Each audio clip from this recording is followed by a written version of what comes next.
We're looking at the Ernest from Earth Curriculum Guide, Chapter 9. Our social-emotional learning focus for this chapter is self-awareness, self-management, social awareness, and relationship skills. The first question is, identify all the guests at dinner. It's not really a question, but the first task, identify all the guests at dinner in this chapter. There's Mr. Sparrow, Mrs. Sparrow, Mr. O, Dat, Ernest, and then there's another woman and her two children. Number 2, there's a thin woman with two children at dinner. Describe their appearance and behavior. The woman is described as being very thin. She wears a mended dress. She has a boy and a girl with her. The girl is also described as being very thin. She wears a dress that's a yellow fluffy dress, but it's kind of too large for her frame, kind of hangs off of her. And the boy is wearing jeans that are patched and a little small. The next part to this is, what might these things indicate? Why do you think they're over for dinner? Answers can certainly vary here, but the thin bodies, along with the mended and sometimes ill-fitting clothes, might indicate that the family doesn't have a lot of money. That may be why they're over for dinner. It's a chance for them to get a good meal. And that might have something to do with why the woman is so grateful for being invited over. Next, describe Mr. O. Physically, Mr. O is very tall, very broad. He has a bald head, a thick black and white beard, dark red skin. He is very gregarious, very funny during the dinner, very extroverted seemingly. Number 4, why do you think Mr. O might be over for dinner every night? That's pretty up for speculation at this point.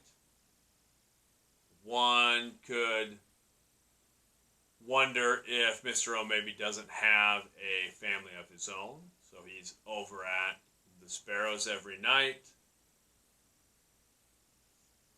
One might also think that maybe Mr. O has faced some challenges, and it seems like the Sparrows bring in people who are maybe a little down on their luck, facing some hardship. 5, why do you think Mr. O told his story when he did? Mr. O is really telling a story to lighten the mood a little bit. The dinner is a little tense at first.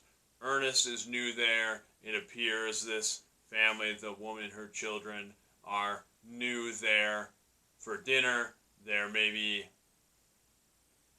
there because they don't have a lot of opportunities right now themselves. That can be awkward sometimes. To accept some kindness from someone else can be appreciated and still be awkward. So it's sort of quiet, it's sort of awkward, and Mr. O breaks the tension with a humorous story. 6, at the end of his story, Mr. O told his troops, you better laugh now. You never know how many more chances you got. What do you think he meant by that? He might be suggesting that the soldiers that are there for training are in a potentially dangerous situation that can be life-threatening. They don't know how long they might have to live, if all of them will make it all the way through. Mr. O mentions that it's during the war, they call it. And he may also be speaking broadly in the sense that none of us really know how long we have. So it's best if we can enjoy our opportunities. And he might be saying that about the dinner as well, that it may have started a little awkward, but we should all take the opportunity to have a little joy when we can. The next part of that question is, do you think that might be a piece of foreshadowing? Explain why or why not.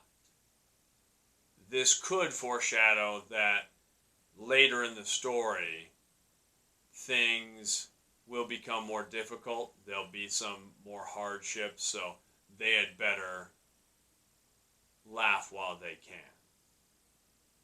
7. Dad's father suggests that Ernest will go to school with Dad in the morning. Predict what might happen when Ernest goes to school. This is pretty wide open. Any predictions? Perhaps he'll be discovered. Perhaps things will go wrong. Perhaps he'll learn more about the different cultures that exist on this new place. This place is new for him. 8. Why might the author have used a family dinner as a structural element of the story? How might this speak to the central theme of the story? Really, I wrote this scene to introduce the family dynamic, and this is kind of what I think when I think of my family, about time sitting around the dinner table with my brothers and my mom and dad growing up. We still do that to this day. I do it with my children, like sitting around the dinner table, and I think kind of my whole life I've even done that with my friends who are very close to me that I consider family. We would, even in college, like in the cafeteria, sit around the table and eat, and it would be a long thing. I was still with my kids. We might sit down for supper for an hour and a half, and we're eating and talking, and maybe even watching something, but we're just enjoying our time together. So that to me is really family. And I wanted to represent the strong sense of family that exists in Dad's household. That seemed the best way for me to do it because it's what I know. And how it might connect to the central theme of the story is just the idea of focusing on family and on relationships. The extended thinking for this chapter is to put yourself in Ernest's place at dinner. Have you ever been in a new situation, meeting new people?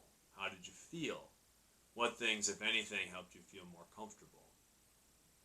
We all have experiences like this at some time or another where we're thrust in with a new group of people, or we're just in a situation where we don't maybe feel real comfortable. We feel a bit like an outsider.